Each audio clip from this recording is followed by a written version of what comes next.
ಶುಭೋದಯ. ಇವತ್ತಿನ ನುಡಿಮುತ್ತು ಏನಪ್ಪ ಅಂತ ಅಂದರೆ, ಕೈಯಲ್ಲಿ ಸುತ್ತಿಗೆ ಇದೆ ಅಂತ ಎಲ್ಲವನ್ನ ಹೊಡೆಯೋದಕ್ಕಾಗೋದಿಲ್ಲ ಕಣ್ರಿ. ಅದೇ ರೀತಿ ಮಾತಿದೆ ಅಂತ ಎಲ್ಲವನ್ನ ಜಗಳ ಆಡೇ ನಿವಾರಿಸ್ಕೋಬೇಕು ಅಂತ ಖಂಡಿತ ಇಲ್ಲ. ಕೆಲವೊಮ್ಮೆ ತಾಳ್ಮೆಯಿಂದ ನಾವು ಸಹ ಕಾಯಬೇಕಾಗತ್ತೆ. ಅಷ್ಟೇ ಅಲ್ಲ, ಎಲ್ಲ ಬಾಗಿಲನ್ನು ಒಡಿಬೇಕು ಅನ್ನೋ ಆತುರ ಅವಶ್ಯಕತೆ ಇಲ್ಲ. ಕೆಲವೊಮ್ಮೆ ಕೀಯನ್ನು ಹುಡುಕಬೇಕಾಗತ್ತೆ. ಯಾಕೆ ಅಂದರೆ, ಪ್ರೀತಿಯಿಂದ ಗೆಲ್ಲಕ್ಕೆ ಆಗದೆ ಇರೋದು ಈ ಪ್ರಪಂಚದಲ್ಲಿ ಖಂಡಿತವಾಗಿಯೂ ಯಾವುದೂ ಇಲ್ಲ.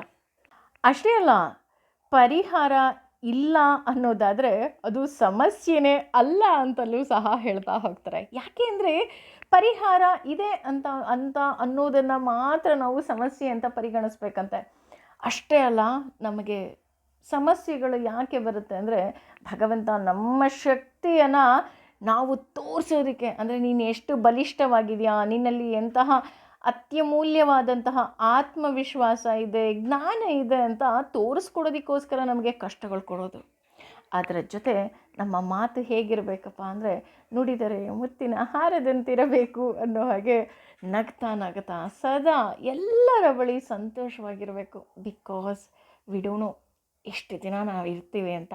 ಹಾಗಿರಬೇಕಾದ್ರೆ ಎಲ್ಲರ ಜೊತೆ ಕೋಪ ಮಾಡ್ಕೊಳ್ಳೋ ಅವಶ್ಯಕತೆ ಇದೆಯಾ? ಅಥವಾ ಎಲ್ಲವನ್ನ ಹೇಳಿದ್ನಲ್ಲ, ಸುತ್ತಿಗೆ ಇದೆ ಅಂತ ಒಡೆಯೋದಕ್ಕಾಗತ್ತಾ? ಯೋಚನೆ ಮಾಡಿ.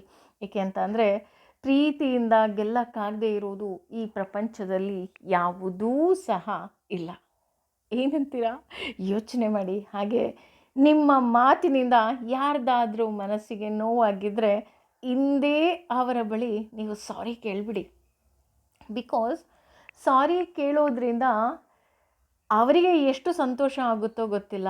ಆದರೆ ಸಾರಿ ಅನ್ನೋದು ಎಂತಹ ಅತ್ಯಮೂಲ್ಯವಾದ ಔಷಧಿ ಅಂತ ಹೇಳಿದ್ರೆ, ನೀವು ಕ್ಷಮೆಯನ್ನು ಕೇಳಿದಾಗ ನಿಮ್ಮ ಹೃದಯದಲ್ಲಿರುವಂತಹ ಗಾಯ ಆಟೋಮೆಟಿಕಲಿ ವಾಸಿಯಾಗ್ತಾ ಹೋಗುತ್ತೆ.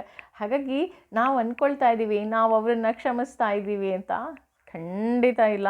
ನಾವು ನಮ್ಮ ಹೃದಯಕ್ಕೆ ಔಷಧಿಯನ್ನು ಹಾಕ್ಕೊಳ್ತಾ ಇದ್ದೀವಿ. ಏನಂತೀರಾ? ಯೋಚನೆ ಮಾಡಿ. ಯಾಕೆ ಅಂತ ಅಂದರೆ, ನಮ್ಮ ಹಿರಿಯರು ಹೇಳ್ತಾರೆ, ಮಾತು ಬಲ್ಲವನಿಗೆ ಜಗಳವಿಲ್ಲ, ಊಟ ಬಲ್ಲವನಿಗೆ ರೋಗ ಇಲ್ಲ ಅಂತ. ಎರಡೂ ಸಹ ಬಾಯಿಯಿಂದನೇ. ಆದರೆ ನಮ್ಮ ಬಾಯಿ ಅಷ್ಟು ಪರಿಶುದ್ಧವಾಗಿರಬೇಕು ಅಲ್ವಾ? ಹಿಂದೆ ಯಾರನ್ನಾದರೂ ಕ್ಷಮೆ ಕೇಳಬೇಕು ಅಂದರೆ ಕ್ಷಮೆ ಕೇಳಿಬಿಡಿ. ಹಾಗೆ ನನ್ನ ಪರವಾಗಿ ಅವರಿಗೂ ಸಹ ನೀವೊಂದು ಹಾಯ್ ಹೇಳಿ. ಏನಂತೀರಾ? ಯೋಚನೆ ಮಾಡಿ.